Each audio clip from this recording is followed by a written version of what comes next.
We won't be able to see them load her onto the van in all probability because most of that work will be done behind the van. I wish I could tell you what the extent of the injury is, but it'll probably be quite a long time before that happens. This race, despite the fact that Foolish Pleasure was eased up, was run in a very excellent time. Foolish Pleasure eased up in 2:02 and 4/5.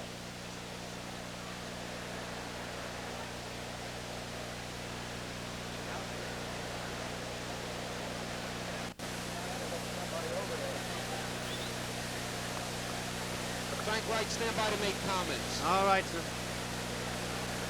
Oh, no, we got to play now.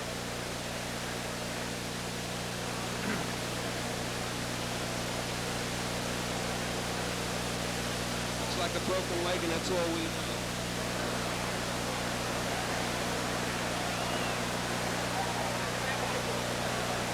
Back to Whitaker, Wright coming out.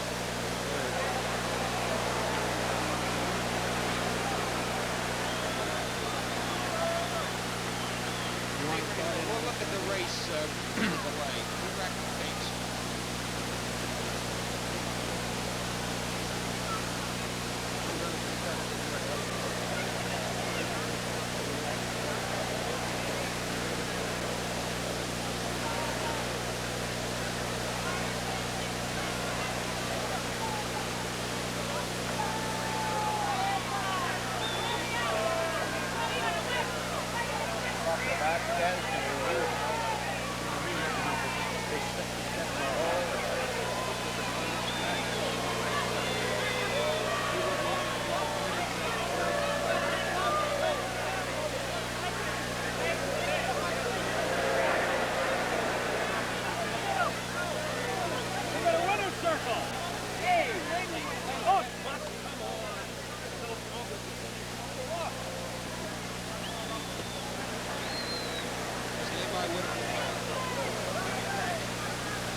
He don't want to go through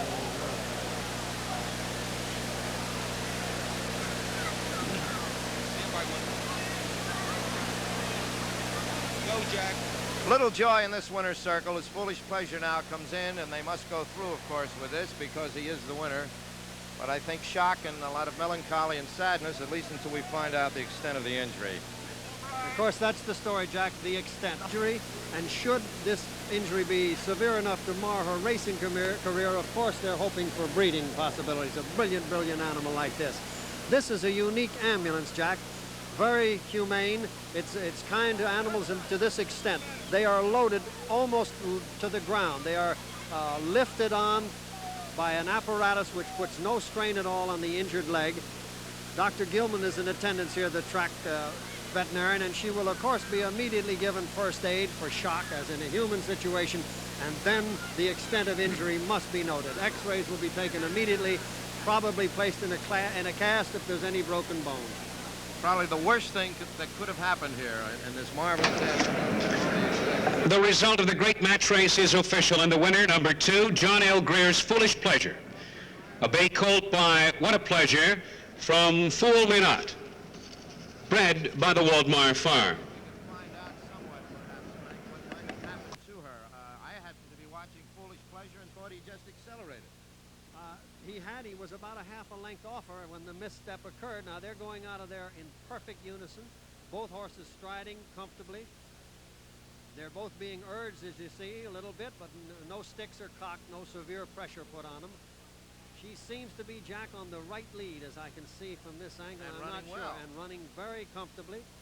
There's no aberration, no strangeness of stride that would give me any warning, and obviously Vasquez had no warning that it was coming because he's on the lead. And they did it in first quarter there in 22-1. A very fast first quarter of a mile, and then still I was looking for some strangeness in her stride. Nothing to give warning to the coming accidents up, coming. I think. There, Yes, there it is. in one step, Jack. Just so one on the. it's one of those all over. tragedies that these tremendous thoroughbreds have. They have thin legs and huge bodies and huge hearts. Ladies and gentlemen, in the winner's circle, Mr. William P. Rogers, former Secretary of State and a member of the Board of Trustees of the New York Racing Association, is presenting the trophy to Mr. John L. Greer, owner of Foolish Pleasure, winner of the great match race. Also trophies to trainer Leroy Jolly and jockey Braulio Baeza. And ladies and gentlemen, we will attempt to get a report on the filly Ruffian as soon as possible. Here to Mr. John Greer, but there is the story here today, the ambulance. We would have to await official report, Jack. It would be bad of me to try to speculate how severe an injury. Obviously at some moment, but I hope it's not a severe break. So for the record, what will the record show? Foolish Pleasure won the match race against Ruffian, Ruffian breaking down. That's what it'll show. As the chart will be written, it will show his time and one off, and Ruffian broke down. I watched for as long as I could. The Jannies are in the box right up here, and stunned and heartbreak you could see with them. Would be Leroy Jolly, a good sport, a man that's as friendly with Whiteley as I am, and deeply. It's a tragic thing. Ladies and gentlemen, for those of you taking the Long Island Railroad, the last train will leave 45 minutes after the 9th race. The last train on the Long Island Railroad will leave 45 minutes after post time for the 9th race.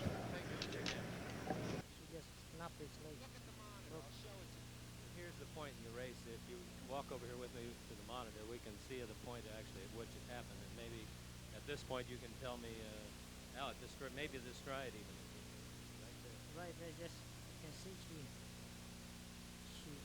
I can feel it, and then she run about 70 yards. She's still running awful fast, but I can't get him back fast enough to finally got a pull up.